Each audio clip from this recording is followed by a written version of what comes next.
Hello there, I am Joel Christian with The 3 Count, here for Smack Talk. So, without any further ado, let's get right into it. I've even got notes. I prepared ahead of time.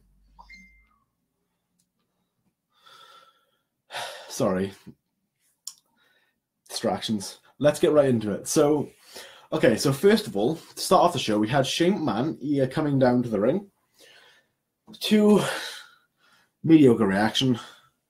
I don't think people are loving Shane at the moment. I'm certainly not loving Shane at the moment, but you know. So he came down, and he was talking about how he's going to get payback for what they did to Daniel Bryan, which, yeah, they should. He should. He should absolutely deck him, because Daniel Bryan is not fit to wrestle. Even though I think he's fit to wrestle. Kayfabe, he's not fit to wrestle. Why would you attack him? But I digress. He then brought in the New Day, who he could not be happy with them for what they did on Monday Night Raw. He was ecstatic about them. The New Day, they were celebrating. They were talking about their invasion. They were, yeah, we got him.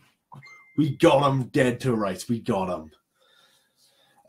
Then Kevin Owens and Sami Zayn came out to kind of make fun of him. Just a little banter, like.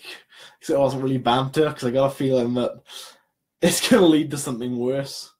There's no such thing as banter in wrestling. If someone says something, it's either serious or a joke. There's no just banter.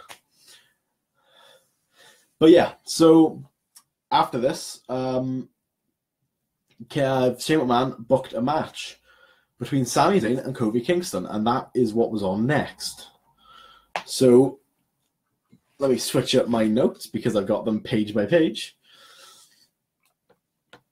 It was a pretty good match. There were some good moments. They definitely had good chemistry. They worked well together. There were a few moments where things seemed a little bit weird. Kofi, there's a new move that Kofi did. It was a springboard, but I can't remember what it's called. But Owens trying to play the Protector helped. It worked. It's building the partnership between Owens and Sami Zayn. At first, I was opposed to this partnership, but now I'm kind of like, okay, well, if they're gonna do it right, let's see where it goes. It could be great, guys. It could be great. Could be shit. We'll find out. Am I allowed to say shit? Probably. So let's move on to the next match, which was... I have a bad memory. I wrote all this down because I have a bad memory. As you saw with last week's Smack Talk, where I just couldn't remember anything. I missed out 4 things, I think. So we had the wonderful Randy Orton versus Rusev. It's not going to be the caliber of Styles versus Omega. Well, Jericho versus Omega, but it's going to be good. It wasn't a bad match. It was altogether. It was an okay/good match. Aiden English. I'm loving the thing with Aiden English and Rusev right now. It's really interesting. It gives Aiden English something to do. It's fun. At the end of the day, it's fun, and that's what we want, isn't it? But yeah. It was a fun little. I don't even know why I'm calling it a match. It was pretty much an RKO, and that's it. That's it. Am I right? That's pretty much it. But yeah, it was a pretty fun segment. It wasn't bad.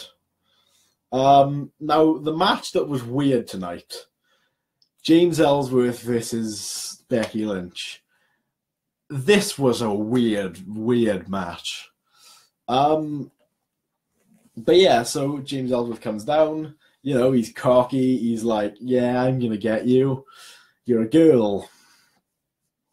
And then Becky Lynch proceeded to beat the crap out of him. when he tried to like run away, the other members of the female locker room forced him back in, and boom, disarmor, and he's out. Wasn't much for that. Really didn't care much for that match, as I've just stated. It happened. It was a match that happened, okay? It wasn't great, it wasn't bad, but it happened. I personally don't care for it. It really doesn't add to any storylines, doesn't build up any tensions. Ultimately, it's just a bit pointless. But it's a nice throwaway thing. Don't get me wrong, it's a nice little throwaway thing. Then we had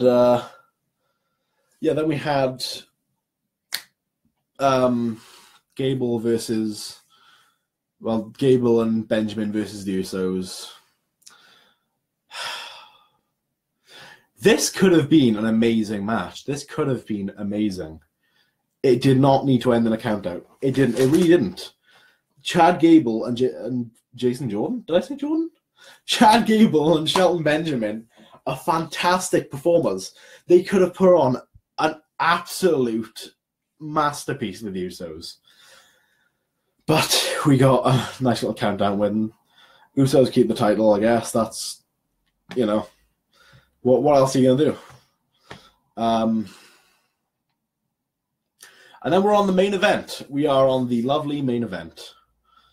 Of AJ Styles versus Jinder Mahal. Now this match was pretty good because of the shock factor. As a wrestling match, mediocre. But that's what you're going to get from Jinder Mahal. It's set so Jinder lost the title to AJ Styles. Spoiler warning, but what are you going to do? So he lost the title to AJ Styles. I mean, it's going to be AJ Styles versus Brock Lesnar at Survivor Series. I feel like this wasn't needed. I feel like this just sets up for Brock Lesnar to beat up AJ Styles. Maybe Jinder will run in. Maybe. But ultimately, it's going to be a bit of a squash match, and we all know it is. And that sucks, because that man is holding the championship. Why? Why do they have to build these stars up only to make them just fall? Because they've done it so much. Sami Zayn could have been a main eventer. Sami Zayn could have been the top of the company. But no. They didn't want him. We didn't want him as a top guy. And I understand that the top guy needs to be someone who the fans respond to. So why not Sami Zayn? Because all the fans were so behind him. This heel turn, don't worry, it could work out in his favor. It worked out for Daniel Bryan.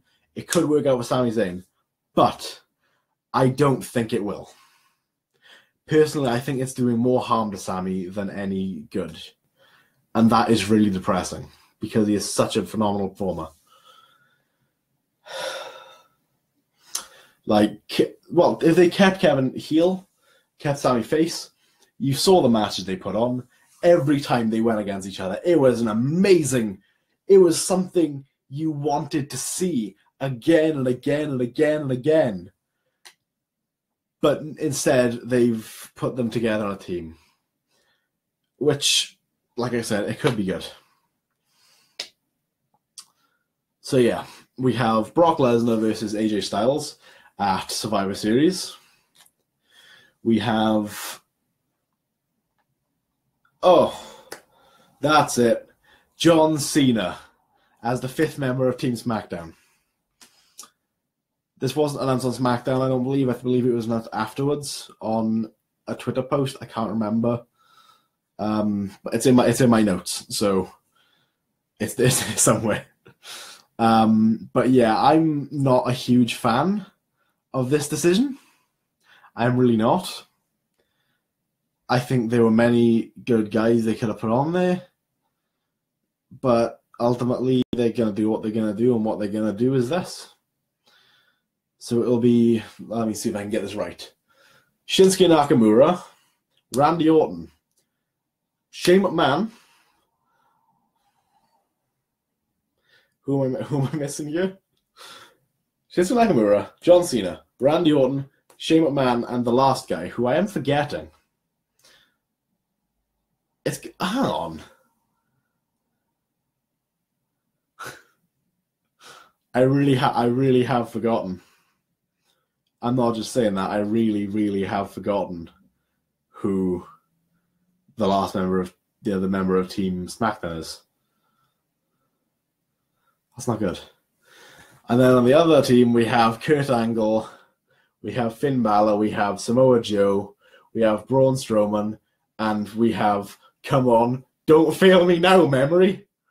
I can't remember the last member of each team. It's weird. I don't know. It's someone. It's someone on Raw. Yeah. It's good teams either way. Good teams either way. I'm looking forward to Survivor Series personally. I'm just not looking forward hugely to the Styles-Lesnar match. But yeah. This has been Smack Talk with Joel Christian. I hope you've enjoyed. I would love to hear your opinions on what I've said here, and on the show itself in the comments, please. Please like the video. Thank you very much, and have a lovely evening.